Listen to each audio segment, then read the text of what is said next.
गुप्त साम्राज्य का उदय 3री शताब्दी में प्रयाग के निकट कौशाम्बी में हुआ था। गुप्त साम्राज्य के संस्थापक श्रीगुप्त थे, जिन्होंने 240 से 280 ईस्वी तक शासन किया। गुप्त काल को भारतीय संस्कृति का स्वर्ण युग कहा जाता है। भारतीय संस्कृति का स्वर्ण युग कहा जाता है और गुप्त राजाओं ने मंदिरों और ब्राह्मणों को सबसे अधिक ग्राम अनुदान में दिए थे। गुप्त साम्राज्य के दूसरे शासक थे घटोत्कच, जो 280 से 320 ईस्वी तक शासन किए।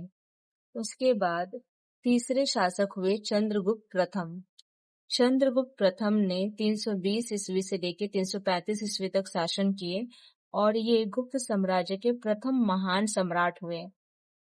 इनका विवाह लिच्छवी की राजकुमारी कुमार देवी के साथ हुआ और इन्होंने महाराजा धीराज की उपाधि धारण की। महाराजा धीराज की उपाधि धारण करने वाले ये प्रथम गुप्त शासक बने। इन्होंने एक कैलेंडर चलाया जिसका नाम था गुप्त संवत। ये कैलेंडर 319 से 320 ईस्वी में इन्होंने चलाया था। उसके बाद चौथे शासक हुए समुद्रगुप्त। समुद्रगुप्त ने 335 में गद्दी पर बैठे और 380 ईस्वी तक इन्होंने शासन किया। समुद्रगुप्त को कविराज कहा जाता है। लिच्छवी दोहित्र के नाम से भी इन्हें जाना जाता है, क्योंकि इनका ननिहाल जो है ये लिच्छवी में है। भारत का नेपोलियन भी इन्हें कहा जाता है, क्योंकि उन्होंने आर्यवर्त के 9 राजाओं और दक्षिणावर्त के 12 राजाओं को पराजित किया था। इन्हीं विजयों के कारण इन्हें भारत का नेपोलियन कहा जाता है।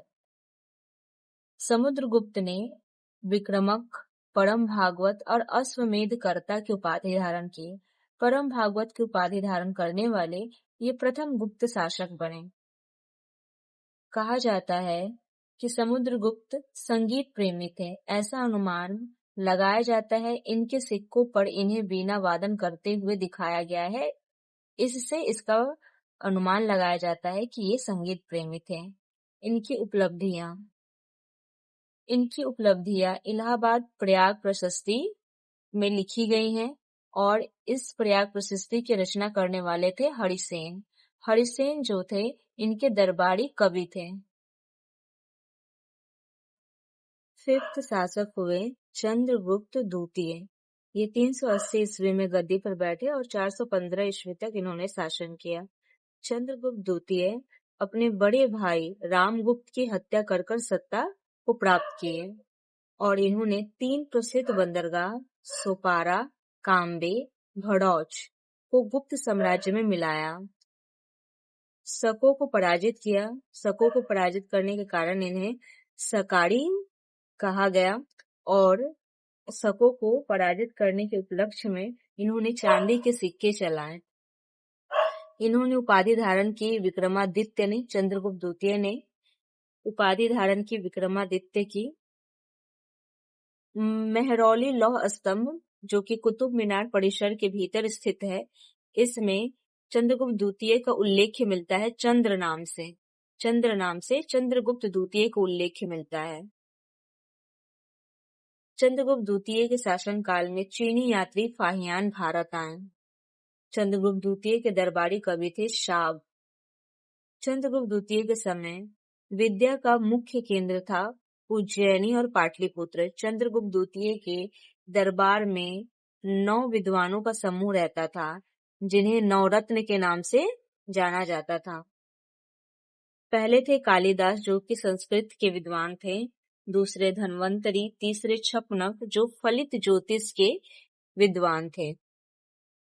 अमर सिंह ये लेक्सिकोग्राफर थे, यानी जो डिक्शनरी बनाते हैं वो। शंकु जो थे वे वास्तुकार थे। वेताल भट्ट, घट करपड़ और वारह मिहिर उस समय के खगोल शास्त्री थे और वरुचि। गुप्त साम्राज्य का छठा शासक कुमारगुप्त प्रथम था। इनका दूसरा नाम गोविंद गुप्त भी था। ये 415 ईस्वी में गद्दी पर बैठे और 454 ईस्वी तक इन्होंने शासन किया। कुमारगुप्त प्रथम ने नालंदा विश्वविद्यालय की स्थापना की। नालंदा विश्वविद्यालय बौद्ध धर्म की महायान शाखा से संबंधित था।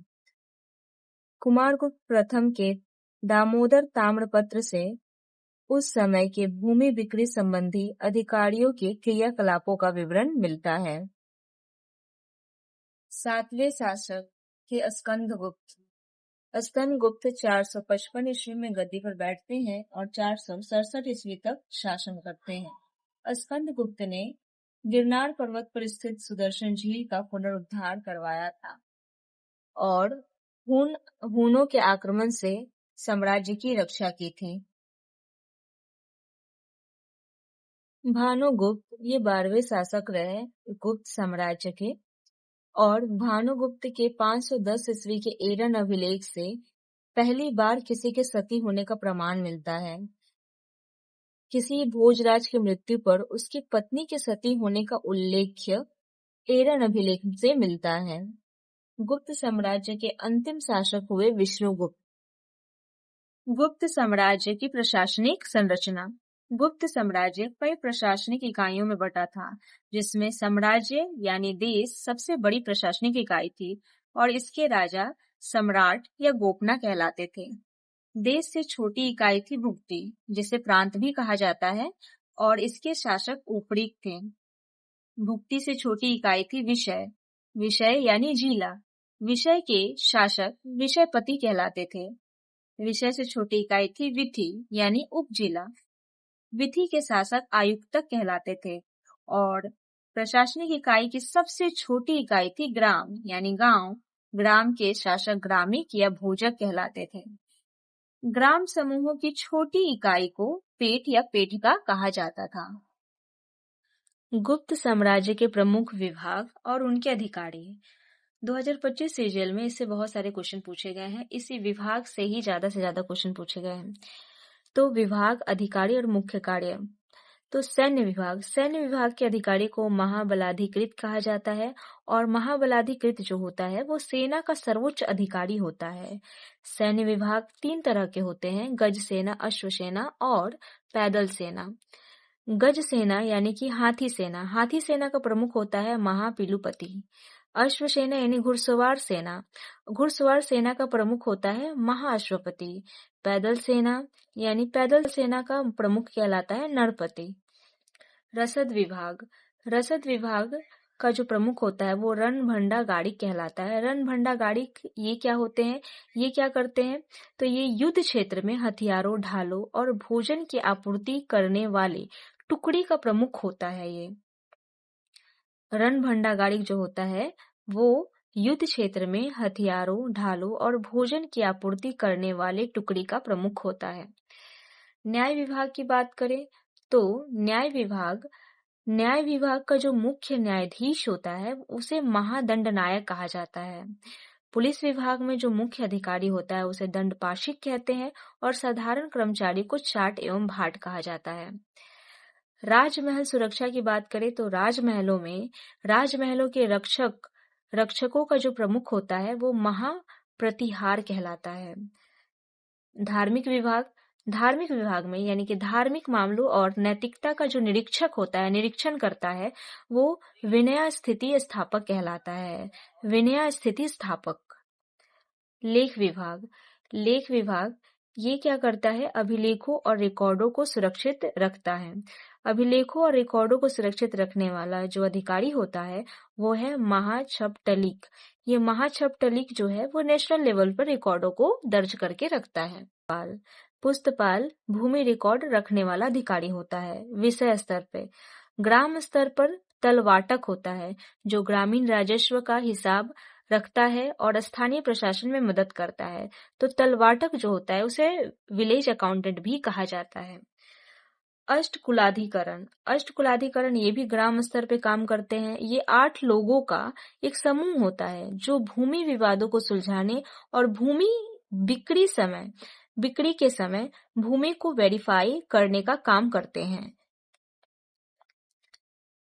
विदेशी विभाग महासंधि विग्रहक जो होते हैं वो युद्ध और शांति के मंत्री होते हैं। इनका कार्य है युद्ध और शांति के लिए निर्णय लेना और राजा को सलाह देना। राजस्व विभाग। राजस्व विभाग के अधिकारी को ध्रुवाधिकर्णिका कहा जाता है। ध्रुवाधिकर्णिका क्या करता है? ये भू राजस्व वसूलने वाला मुख्य अधिकारी होता है। ध्रुवाधिकर्णिका भू राजस्व वसूलने वाला मुख्य अधिकारी होता है। और उत्खेटियता जो होता है ये जनता और किसानों से कर को इकट्ठा करता है। कोषागार विभाग में भंडागाराधिकृता राजकोष या भंडार गृह का प्रमुख होता था। राजकोष या भंडार गृह का प्रमुख भंडागाराधिकृता कहलाता था। वाणिज्य विभाग। वाणिज्य विभाग में होता था प्रथम कुलीक। प्रथम कुलीक जो होता था वो शिल्पियों और कारीगरों का प्रमुख होता था। और नगर श्रेष्ठीन। नगर श्रेष्ठीन जो है वो नगर के पूंजीपतियों का प्रमुख होता था। सार्थवा व्यापारिक काफिलों का प्रमुख होता था। अधिष्ठानाधिकारण ये होते थे, यह सलाहकार मंडल था। ये सलाहकार मंडल था जो शिल्प संघों कारीगरों का प्रतिनिधित्व करता था।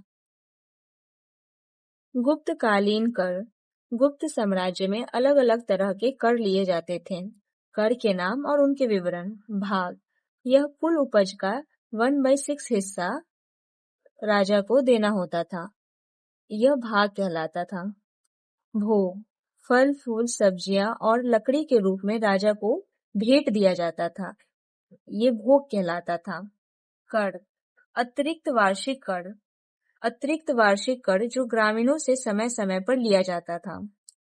ऊपरी कर यह अस्थायी कृषकों यानी कि वे कृषक जिनके पास अपनी जमीन नहीं थी उनसे लिया जाता था। उद्रंग। स्थायी कृषकों से लिया जाने वाला भूमि कर था। अस्थायी कृषक जिसके पास अपनी भूमि थी उनसे यह कर लिया जाता था।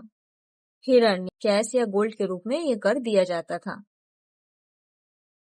विष्टि। विष्टि एक तरह का बलात् जबरन श्रम अनिवार्य श्रम था। धान्य। धान्य वह कर था जो अनाज के रूप में दिया जाता था। अदेया। अदेया कर जिसका अर्थ है जिसे त्यागना होगा। अदेया का अर्थ होता था जिसे त्यागना होगा, जो अक्सर कर या बकाया के रूप में दिया जाता था। गुप्त साम्राज्य में आर्थिक आधार पर भूमि को अलग अलग प्रकारों में बांटा गया था। क्षेत्र। क्षेत्र वो भूमि थी जो कृषि योग्य भूमि थी। वास्तु। वास योग्य भूमि, यहाँ लोग रहते थे। सील। ऐसी भूमि जो खेती योग्य नहीं थी। चारागाह। पशुओं के चारा योग्य भूमि चारागाह भूमि कहलाती थी। अपरहत। घने जंगलों वाली भूमि अपरहत कहलाती थी। गुप्त काल में भूमि की सिंचाई के लिए रहट या घंटी यंत्र का प्रयोग किया जाता था। गुप्त काल में महत्वपूर्ण व्यापारिक केंद्र उज्जैन था। गुप्त काल में ही सर्वाधिक सोने की मुद्राएं जारी की गई थी और इन स्वर्ण मुद्रा को दिनार कहा जाता था। चांदी के सिक्कों को रुपया का कहा जाता था और गुप्त साम्राज्य की शासकीय भाषा संस्कृत थी। गुप्त साम्राज्य का राजधर्म वैष्णव धर्म था। राजचिन्ह गरुड़ था। बाघ गुफा का निर्माण करवाया गया था। बाघ गुफा विंध्य पर्वत को काटकर बनाया गया था। बाघ गुफा मध्य प्रदेश के धार जिले में है। गुप्त काल में ही मंदिर बनाने की कला का जन्म हुआ था और त्रिमूर्ति की अवधारणा का विकास हुआ था। नगरों का क्रमिक पतन गुप्त काल की महत्वपूर्ण विशेषता थी। गुप्त काल में पुराणों की रचना हुई थी। याज्ञवल्क्य, नारद, कात्यायन, बृहस्पति, इन स्मृतियों की रचना गुप्त काल में ही हुई थी। गुप्तकालीन प्रसिद्ध मंदिर। विष्णु मंदिर टिगुआ में जबलपुर जिला में मध्य प्रदेश में है। दशावतार मंदिर ये प्रसिद्ध है अपनी पंचायतन एवं नागर शैली के लिए। दशावतार मंदिर उत्तर प्रदेश के ललितपुर जिले के देवगढ़ में है। भीतरगांव मंदिर लक्ष्मण मंदिर ये ईंटों द्वारा निर्मित मंदिर है और ये उत्तर प्रदेश के कानपुर के भीतरगांव में है। शिव मंदिर शिव मंदिर दो है, एक भुमड़ा में एक खो में, दोनों ही मध्य प्रदेश के नागौद में है। पार्वती मंदिर, नैना कुठार, ये भी मध्य प्रदेश में है।